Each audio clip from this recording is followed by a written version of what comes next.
Mr. Durham, in the summer of 2016, did our government receive intelligence that suggested Secretary Clinton had approved a plan to tie President Trump to Russia? Yes. Was that intelligence important enough for Director Brennan to go brief the President of the United States, the Vice President of the United States, the Attorney General of the United States, and the Director of the FBI? Yes. And was that intelligence put then into a memorandum, a referral memorandum? Yes. And was that memorandum then given to Director Comey and Agent Strzok? That's who it was addressed to, yes. Did Director Comey share that memorandum with the FISA court? I'm sorry, can you? Did he share that memorandum with the FISA court? Did Director Comey do that? I'm not aware of that if he did. Did he share it with the lawyers preparing the FISA application? Not to my knowledge. Did he share it with the agents on the case, working the Crossfire Hurricane case? No. Didn't share it with the agents on the case. Can you tell the committee what happened when you took that referral memo and shared it with one of those agents, specifically Supervisory Special Agent Number 1? We interviewed the first supervisor of the Crossfire investigation, the operational person. We showed him the intelligence information. He indicated he had never seen it before. He immediately became emotional, got up and left the room with his lawyer, spent some time in the hallway, came back. He was ticked off, wasn't he? Yes. He was ticked off because this is something he should have had as an agent on the case. It's important information that the director of the FBI kept from the people doing the investigation. The information was kept from him. Who's Charles Dolan? Charles Dolan is a public relations person here in Washington, D.C. He had prior involvement, professional involvement with Russian government, representing Russian government interests. He was a person that was associated with Igor Danchenko. He was also buddies with the Clintons, wasn't he? He had held positions when President Clinton was president. In their campaign advisory to Secretary Clinton's presidential campaign, executive director of the Democrat Governors Association, that's the same Charles Dolan we're talking about? Yes. Yeah, and wasn't he also a key source for information in the dossier? He provided some information that was included in the Ritz-Carlton dossier, yes. stuff, the Manafort stuff. In the Crossfire Hurricane investigation and the Mueller investigation, when the FBI interviewed Mr. Dolan, what did he have to say?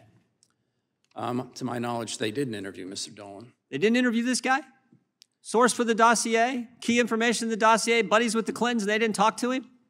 No, I mean, we report on that because even Christopher Steele in October 2016 identified Dolan as somebody that might have information. I find it interesting they didn't talk to him. Were there agents on the case who wanted to talk to Mr. Dolan, Mr. Durham? Yes. What happened to analyst number 1? She kept pushing to talk to Mr. Dolan. She was ultimately turned down. What happened to her the day that she was turned down and said, no, we're not talking to Dolan? What happened to her?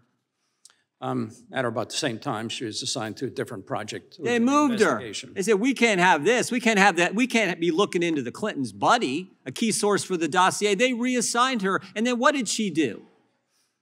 She memorialized it. She entered a memo to the file because she said, at some point the inspector general is going to want to know this information. I'm going to make sure it's recorded contemporaneously. She put it in the file. It's crazy. They didn't talk to the key source. They kept key intelligence from the investigators. This is how bad this investigation was. But here's the scary part. I don't think anything has changed. The day your report came out, 5 weeks ago, May 15th, you got a letter, Mr. Durham, addressed to you from the general counsel at the FBI, Mr. Jason Jones, writes you this 6-page letter, and he says, not to worry, everything is fine. It's all been worked out at the FBI. He even says on page 2, he says, had the reforms implemented by current FBI leadership, summarized below, been in place in 2016, failures detailed in your report never would have happened, and he underlines it. He said this would never happen because of the reforms we implemented in 2019 and 2020. And then he says on page 4, one of the specific reforms, he says, FBI executive management has instructed investigations should be run out of the field and not from the headquarters. That statement is not true. 5 weeks ago, the FBI wrote you and said everything has changed when in fact it hasn't, and a statement in there is absolutely false, and we know it's false because 2 weeks ago today, we interviewed Stephen D'Antuono, former head of the Washington field office, Mr. Durham, and here's what he said in his transcript. Head of the Washington field office, when the Trump classified document investigation began, he said, that case was handled differently than I would have expected it to be, than any other cases handled. We learned a lot of stuff from Crossfire Hurricane, that headquarters should not work the investigation. It's supposed to be the field offices. My concern is that the Department of Justice was not following these principles. Nothing is, and that's the thing that scares me the most. Nothing has changed. Mr. Durham, I'm just finished with this. 60% of Americans now believe there's a double standard at the Justice Department. You know why they believe that? Because there is.